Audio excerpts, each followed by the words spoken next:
Hello everyone, my name's Duncan White. I'm the managing editor with the International Fire and Safety Journal.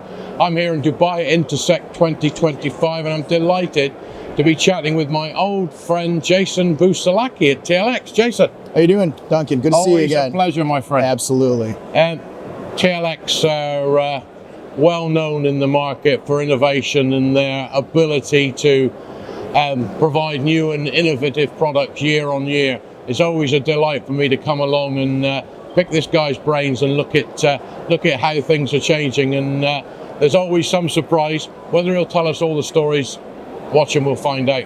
But Jason, starting with you, the niche that TLX have carved in the market is testament to the innovation and the dedication to excellence. You must be very proud of that.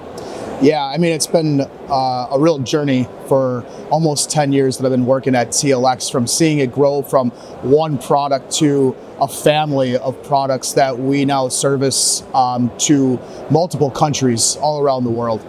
It's and that multiple countries. We're here in the Middle East, and Intersec has become a must-attend show now. It's gone from being a regional show to very much embedded itself in the calendar for the opening show of the year. And the Middle East is very important to TLX. I know you've spent a lot of time out here, Jason, putting things in place. Is it still a growing market for you?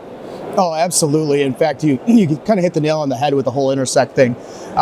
Being that it's the first show of the year, it really sets the tone for the remainder of what's going to go on. I've been to multiple shows throughout the years, some of them annually, and this one really probably is the best. The Middle East, it's in and of itself, is continuing to grow, especially in the Saudi market, and a lot of my clients are working heavily into developing sales in those markets, and so we're trying to do what we can to help with their technology so that we can grow our technology in those markets as well.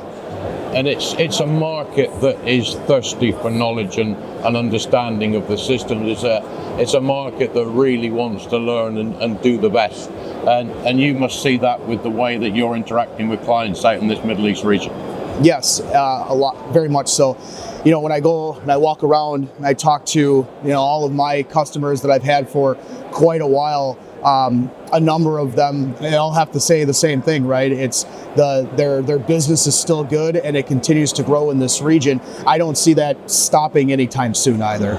No, me neither. I think that the way that the UAE and Qatar and Saudi now are really working and pushing boundaries in terms of fire and life safety. They're certainly setting the standard, and the rest of the world are going to have to move very fast to catch up. In relation to TLX products, sum up for me how they enhance life safety. Well, the basis of our technology in fire suppression, where our real bread and butter is the actuation solution for fire suppression systems itself. The actuator has a built-in integrated installation supervision device, which allows a audible and visual signal at the control panel, letting the personnel that's working on that system know that that device has been removed. So that was a standard that came into effect in about 2016 with the UL and FM and NFPA, and it's now globalizing into EN and ISO, so 15004 is adopting those standards as well.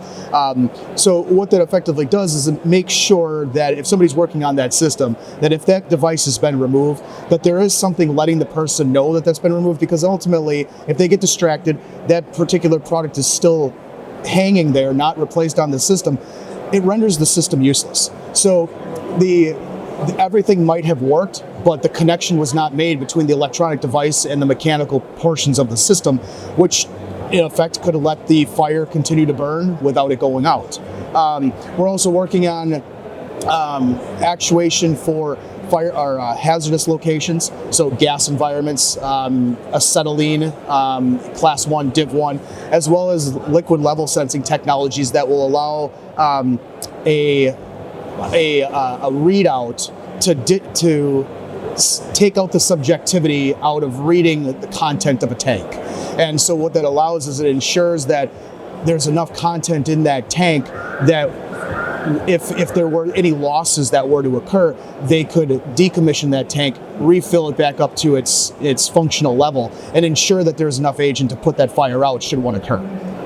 Well, I think that fail-safe mechanism in terms of if there was a human error failing to put the system back in, putting the part back in, it gives you that peace of mind to know that there is almost a safety net to remind. We're all infallible, and we can't get everything right, and human behavior sometimes is very difficult to understand, but having that safety net and that safety blanket around you certainly adds to that sense of worth. So, new products.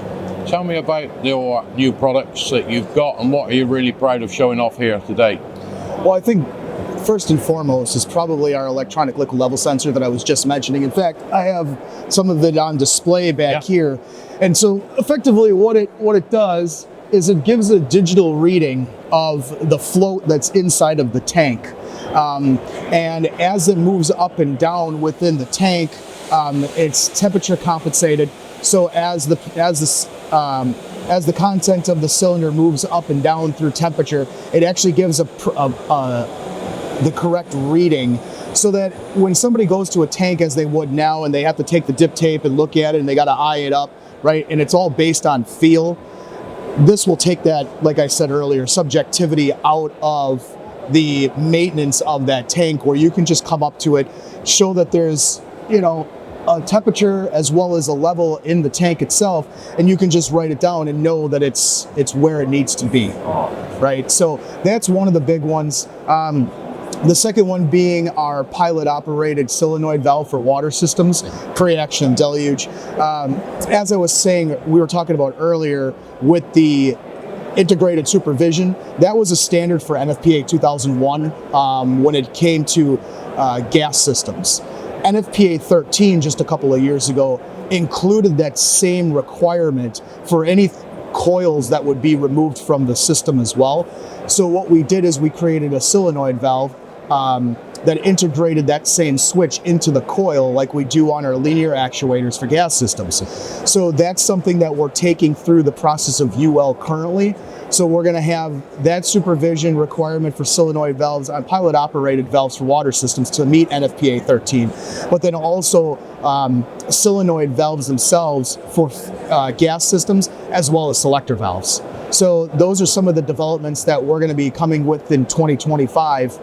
And this year we're also pushing, as I mentioned earlier, the introduction really of our explosion-proof actuator. We've had it for a little while now, but with the product really now being out there and a lot of the materials and documents and publications about it, people are really starting to take hold of that technology is out there, and they really find that it's a really good way to take their system and upgrade it to hazardous location environments. As always, we learn so much when we come and speak to TLX, and especially when we're spending time with Jason. It's so reassuring to hear time and time again at this show the way in which companies are still innovating. They're still driven to make fire and life safety the best industry there is, and we're pretty confident knowing that TLX are going to be there at the cutting edge of that for a long time to come. I'm Duncan White. I've been speaking to my great friend Jason Busalacchi from TLX. Jason. Thanks, Duncan. Good to see you as well. Yeah. Thank you.